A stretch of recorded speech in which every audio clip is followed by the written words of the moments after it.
আমরা রোশনাইকে সুস্থ করে বাড়ি ফেরাবই। ছোট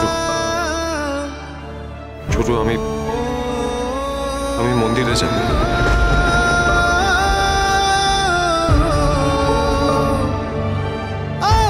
কি তুই মন্দিরে যাবি? মন্দিরে? তুই তো এসব বিশ্বাস করতিস না বাচ্চা? হ্যাঁ হ্যাঁ, আমি এসবে বিশ্বাস করি না, আমি জানি, কিন্তু তোমরা একটা মন্দিরে যাও না, সেই মন্দিরটা নাকি খুব জাগ্রত, ওখানকার প্রসাদ খেলেও মরা মানুষ নাকি বেঁচে ওঠে। আমাকে প্লিজ ওখানে নিয়ে চলো না প্লিজ। দেখো আমাদের চেষ্টায় আমি কোনো রকমের ত্রুটি রাখতে চাই না, প্লিজ প্লিজ ছোট আমার কথা বোঝার চেষ্টা করো, আমাকে প্লিজ নিয়ে চলো। তুই সত্যি মন্দিরে যেতে চাস বাচ্চা? হ্যাঁ হ্যাঁ যেতে চাই। মন্দির তো বুঝলাম, কিন্তু কোন মন্দির? একটা ছোটখাটো মন্দির আছে, একটা শিব মন্দির, বুঝলে বড়দা? লোকমুখে শোনা যায় ওটা খুব জাগ্রত। ওখানে পুজো দিয়ে যদি সেই ফুল পেশেন্টের মাথায় ছোঁয়ানো যায়, পেশেন্ট নাকি জীবন ফিরে যায়, মৃত মানুষও বেঁচে ওঠে, এরকম কথিত আছে। যদি কিছু হয় বড়দা, একবার কি দেখি না ওখানে পুজো দিয়ে, হয়তো ওখানকার ফুলে রোশনাই সুস্থ হয়ে যাবে। না না, ডাক্তাররা সবাই মিলে এত চেষ্টা করছে, আর তোরা এখন? ডাক্তাররা চেষ্টা করুক বড়দা, ডাক্তারদের চেষ্টা তো আমরা কোনো ব্যাঘাত সৃষ্টি করছি না। তারা তাদের মতো করে চেষ্টা করুন, আমাদের তো মনে একটা সান্ত্বনা থাকবে যে আমরা পুরোপুরি হাল ছেড়ে দিইনি, আমরা গিয়ে পুজোটা দিয়েছি। আমরা আমাদের সান্ত্বনার জন্য যদি পুজো দিই, তাতে তো কারো কোনো ক্ষতি নেই, বলো? হ্যাঁ হ্যাঁ, তাতে যদি রোশনাই এবার সুস্থ হয় তাহলে তোরা যা, মন্দিরে যা। আরে আমিও তো তোর বড় মাকে বলে এসেছি যে ঠাকুর ঘরে গিয়ে ঠাকুরের পায়ে ফুল দেবে। আমরা আর কি করতে পারি বল? ঈশ্বরের কাছে প্রার্থনা করা ছাড়া মেয়েটার জন্য আর কিছুই করতে পারবো না। আচ্ছা তাহলে দেরি করে লাভ নেই, চ বেরিয়ে পড়ি। চলো চলো চল চল চল চল। গরিমা, গরিমা এসেছো? কি খবর, কেমন আছে এখন রোশনাই? আমি না সত্যি, বিশ্বাস করুন, আমার গোটা জীবনে এত অবিবেচক, এত নির্লজ্জ মেয়ের জন্মের দুটো দেখিনি। সবাই একই জিনিস খেলো, হলো মিস্টার চ্যাটার্জি, আমরা সবাই এক জিনিস খেলাম, কারোর কিছু হলো না, ও হলো কেন? আমি মানছি যে তুই কোনোদিনও এসব দেখিসনি, কিন্তু তাই বলে তো দেখলের মতো খেতে হবে? কোনো মানে হয়? একটা মেয়ের রেকলেসনেসের জন্য আমরা গোটা ফ্যামিলি রাত্রিবেলা ঘুমোতে পারছি না, আমরা বিব্রত হচ্ছে, হ্যারাস্ট হচ্ছে। আপনারা শুধু বিব্রত হওয়াটাই দেখছেন। আপনার যদি এতই প্রবলেম ছিল তাহলে এখানে এলেন কেন?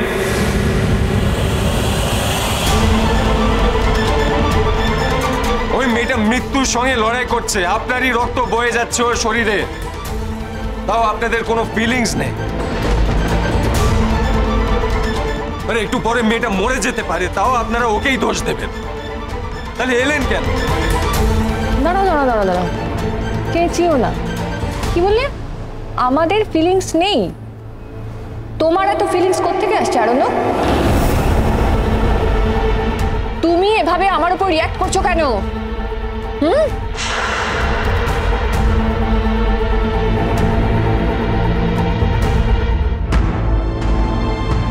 আরণ্যক, আমার মা রোশনাইয়ের ব্যাপারে বলছে বলে তোমার খুব গায়ে লাগছে, তাই না? তুমি তো একবারও এটা ভেবে দেখছো না যে ওই অনুষ্ঠানে আমরা সবাই ছিলাম, কারোর কিচ্ছু হলো না, একা রোশনাইয়ের হলো। ও যদি নিজেকে সামলে রাখতো তাহলে তো আমাদের সবাইকে ভুগতে হতো না এইভাবে। ওর জন্য আমাদের সবাইকে ভুগতে হচ্ছে। কি হবে আজকে যদি ও মারা যায়? ও তো চলে যাবে এই পৃথিবী ছেড়ে, আর আমাদেরকে ওর জন্য নাজেহাল হয়ে যেতে হবে। তুমি ওই একই কথা বলছো গরিমা? হ্যাঁ, আমরা সবাই একই কথা বলছি আরণ্যক। তুমি জিজ্ঞেস করো এখানে সবাইকে, সবাই এই একটাই কথা বলবে যে রোশনাইয়ের এরকম অবিবেচকের মতো একটা কাজ করা উচিত হয়নি। রোশনাই অবিবেচকের মতো কাজ করেছে না ওকে দিয়ে কেউ করিয়ে নিয়েছে সেটা তো আমরা জানি না।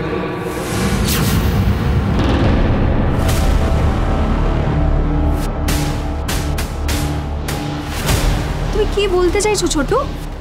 ওর কথা বাদই দাও গরিমা, ওনার স্বভাবই হয়ে গেছে সব কিছুর মধ্যে একটা অন্যরকম কথা খুঁজে বার করা। গরিমা, তোমার মা একদম ঠিক বলছে। ওর তো অভ্যেস আছে, ও জানে কোথায় কথা বলতে হয়, কোথায় কোন কথা বললে তর্ক থেকে বিতর্ক তৈরি হয়ে যাবে। বুঝতে পারলে? আচ্ছা ধরেই নিলাম ও যেটা বলছে সেটা সত্যি, তার মানে জোর করে কেউ ওকে খাইয়েছে। তবে ও তো জানতো ওটা স্পেশাল ঠান্ডায়, আর স্পেশাল ঠান্ডায় খেলে নেশা হয়, তাহলে কেন খেতে গেল? কেউ তো জোর করে হাত পা বেঁধে ওকে খাওয়াতে যায়নি।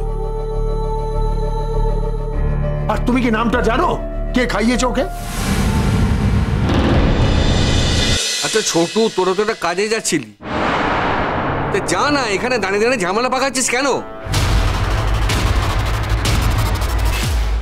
যার ঝামেলা করার স্বভাব সে তো ঝামেলা করবেই বাবা।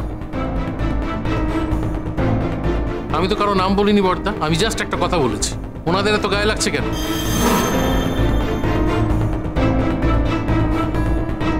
দাঁড়াও দাঁড়াও দাঁড়াও, এখন নাম বলনি, আর ধাপে ধাপে নাম বলতে পারো।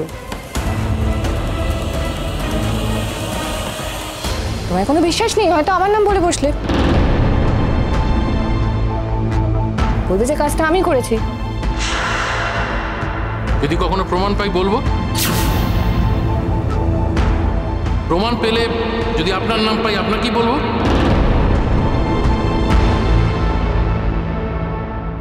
এখন পাইনি বলে কারোর নাম মেনশন করছি না, কিন্তু পেয়ে গেলে আমি কাউকে ছেড়ে দেবো।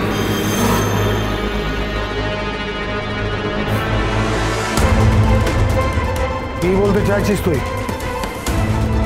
আমি কি বলতে চাইছি তাতে তোমাদের কারোর কিছু যায় আসে কি? তবে একটা কথা আবারও বলে দিচ্ছি সকলকে, আমি যদি ভবিষ্যতে জানতে পারি কেউ রোশনাইকে জোর করে খাইয়েছে, আমি কাউকে ছেড়ে দেবো।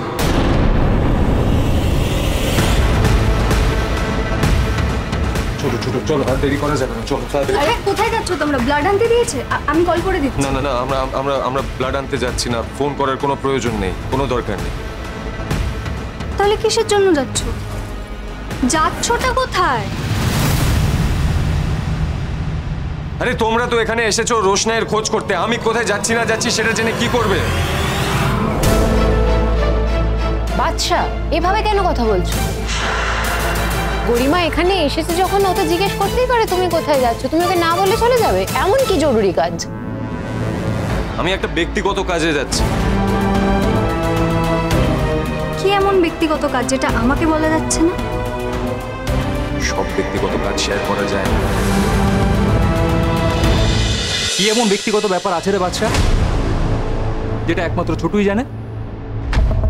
একটা দুর্ঘটনা ঘটতে চলেছে, সেটা কি বুঝতে পারছিস তোরা সবাই? আমি এখন এইসব তর্ক বিতর্ক করতে পারবো না, ঠিক আছে? এখন এত প্রশ্নের উত্তর দিতে পারছি না আমি। না বাদশা, উত্তর তো তোমায় দিতেই হবে। গরিমা যখন এসেছে তখন তুমি ওকে ফেলে চলে যাচ্ছ। কোথায় যাচ্ছ তা সেটা জানবো না আমরা? মা, I am an adult for gods সেক। আমি কোথায় যাচ্ছি, কি করছি না করছি সেসব তোমাকে বলতে বাধ্য নই আমি।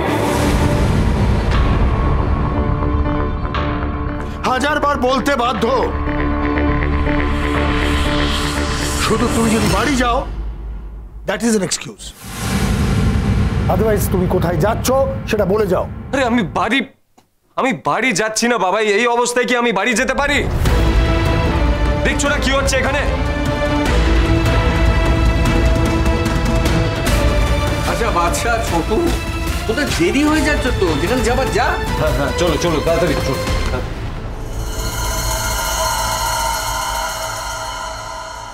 কোথায় যাচ্ছে ওরা? হ্যাঁ, আমি ঠিক জানি না মা। না না, জানি না বললে হবে না। যদি আপনি সত্যি সত্যি জানেন তাহলে বলে দিন। ওরা না বলতে পারে, আপনি তো গার্জেন, আপনি বলুন কোথায় যাচ্ছে। বাবা প্লিজ বলে দাও না। দাদা বলছিস না কেন? হ্যাঁ, ওই যে নার্সের সাথে যখন কথা হচ্ছিল তখনই তো ওরা প্ল্যান করলো। বলছিস না কেন? বল।